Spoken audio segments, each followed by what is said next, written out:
आज ले चलती हूँ मैं आपको अपने गाँव की शादी में, जो कि थी लड़के की शादी। वैसे तो आज घर पे मेहंदी थी इनके और दुल्हन को लेने गए थे कुछ लोग हमारे गाँव के, और कल दुल्हन आने वाली थी। तो hey everyone, welcome back to my mini vlog. कैसे हो आप सब? आई होप अच्छे होंगे और मैं भी बहुत अच्छी हूँ।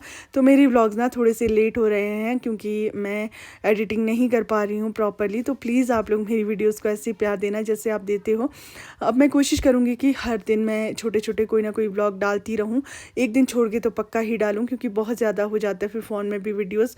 और बाकी मेरी फ़ोन की भी प्रॉब्लम थी जो मैंने आपके साथ शेयर की थी। तो अब मैंने न्यू फ़ोन ले लिया है फाइनली। तो अब मैं कोशिश करूँगी कि जो भी मेरा दिन का रूटीन रहता है आप सभी के साथ शेयर करूँ, क्योंकि बहुत सारे लोग ऐसे हैं जो मेरी वीडियोस देखना पसंद करते हैं और अगर मैं नहीं डालती तो मुझे बहुत ज़्यादा मैसेज करते हैं कि आपका व्लॉग क्यों नहीं आया, अक्षी क्यों नहीं दिखी, हमें ना उसके बिना अच्छा नहीं लगता, ये सारी चीज़ें। और शादी में भी मुझे बहुत सारे अक्षी के फ़ैन मिले थे, मुझसे ज़्यादा तो उसके ही मिले थे कि अक्षी को क्यों नहीं लेके आए आप।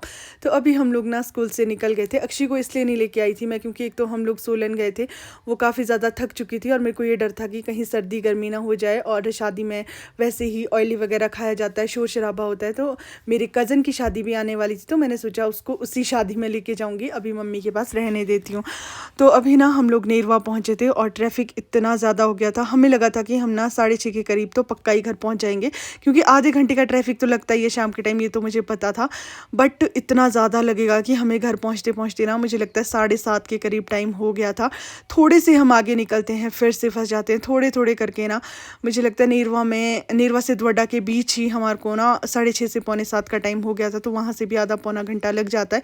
ये आप लोग देख सकते हो, हम नेरवा से काफ़ी आगे आ गए और यहाँ पे फिर से ट्रैफिक बहुत ज़्यादा जाम था। एक तो वन वे रोड है और दूसरा ना अगर बस वगैरह कहीं पे फंस जाती है तो बहुत मुश्किल होती है निकालने में, काफ़ी दूर तक लोगों को गाड़ियाँ लेके जानी पड़ती है। फिर हम लोग जैसे तैसे वहाँ से निकल गए थे। घर पहुँच के मुझे था कि सबसे पहले तो मैंने खाना खाना है क्योंकि बहुत भूख लगी थी। हम लोग ना बाज़ार से काफ़ी आगे आ गए थे और इधर शॉप्स भी नहीं थी और लंच 1:30 बजे हो जाता है, तो मेरे को ना इस टाइम भूख लग जाती है। तो मैंने ना घर जाके सबसे पहले खाना खाया और उसके बाद ना हम लोग तुरंत रेडी हो गए थे जाने के लिए। तो हम लोग हो गए रेडी शादी में जाने के लिए। और मैं तो वैसी हूँ, मैंने डाटू और आस्कट पहना है, बस वही स्टॉल और सूट मैंने वही रखा है क्योंकि एक तो मैं बहुत ज़्यादा बीमार हूँ और दूसरा अभी पहुँची हूँ, भूख लगी थी बहुत ज़्यादा। पहले तो मैंने खाना खाया क्योंकि ऊपर जाने के लिए भी थोड़ा टाइम लगता है और फिर मेरे से कंट्रोल ही नहीं हो रही थी और मैंने मेडिसिन भी खानी थी। तो बस अब हम निकल रहे हैं, फिर मिलेंगे आपको शादी में। घर से जैसे ही हम लोग निकले थे ना, मैंने कोई वीडियो नहीं बनाई क्योंकि बहुत ज़्यादा अंधेरा था और हमने ना अपने अपने फ़ोन बैटरी के लिए यूज़ किए हुए थे।